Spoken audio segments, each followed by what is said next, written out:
So in today's lecture of PD, I am going to do the classification of PD, that is partial differential equation of the second order into variables. Okay, into variables.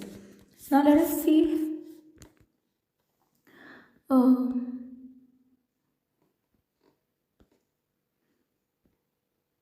okay, so now classification of PD of second order into variables. Okay, now it has 6 steps.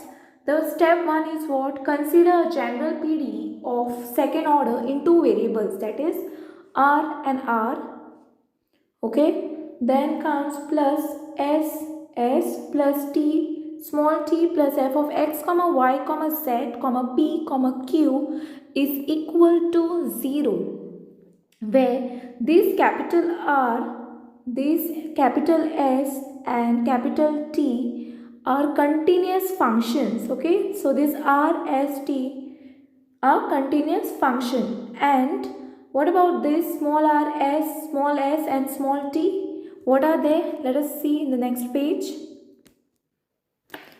Small r is nothing but Dou square u upon dou x square. S is nothing but dou square u upon dou x into dou y.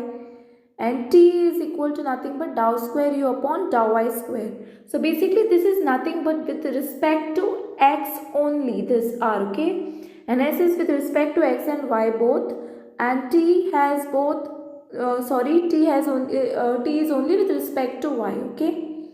We are differentiating only with respect to y, this t. Then the PD, that is partial differential equation, is said to be hyperbolic.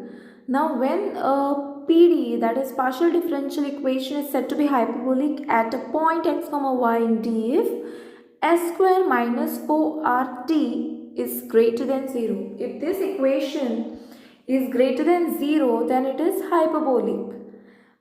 And if this equation, suppose same equation, if it is equal to 0, it will be parabolic. Okay, parabolic at point x comma y in D is s square minus s 4r t is equal to 0. If this equation is equal to 0, then it is parabolic.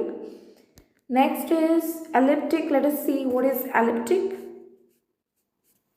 Elliptic at a point x comma y in D if s square minus 4rt is less than 0. If the equation is less than 0, then it is elliptic. So step number 2 is what? So this was first I taught you the idea how to identify whether it is parabolic, hyperbolic or elliptic. Then next is the step to write a quadratic equation r lambda square plus s lambda plus t is equal to 0. Okay, so what you will have to do is you will have to write this quadratic equation, find its root lambda 1 and lambda 2, which may be real and distinct or real and or equal or complex roots. Okay, so you can get real or complex root in this. Next is third step.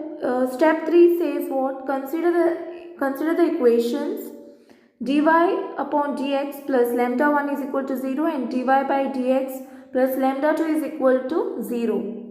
On solving this two equations, we have f1 of x comma y is equal to c1 and f2 of x comma y is equal to c2. Next, let us see. Take u is equal to f1 of x comma y, okay, and v is equal to f2 of x comma y. If lambda 1 is equal to lambda 2, then we get only one function, that will be u of f of x comma y. If my both the roots, if I am getting the same thing, then it will have only one function, right? And we have to choose v in such a manner that it must be independent of u.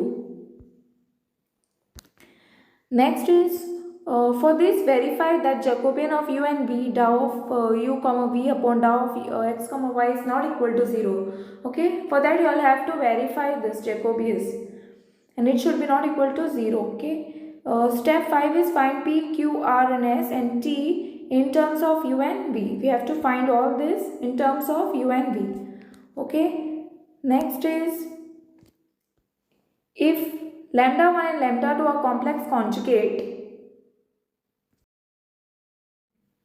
Okay, Then u is equal to alpha plus I beta, v is equal to alpha minus I beta, and functions of two new independent. Okay, suppose if I get the value of lambda and lambda to be the complex, okay, complex conjugates, then it will be of this form, okay, of two new independent variables. Sorry. So in such cases, find P, Q, R, S and T in terms of alpha and beta.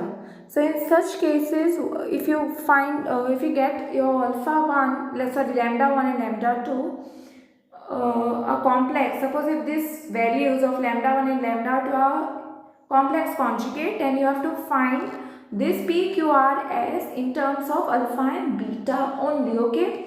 Next, let us see. Step 6, what does it says? Substituting the values of P, Q, R, S and T is in given equation 1, we get the required canonical form. So with this, then I will be solving one example with you all. So thanks for watching. In the next lecture, I will be solving one equation. Along with this explanation, I will be giving you all an example of canonical form.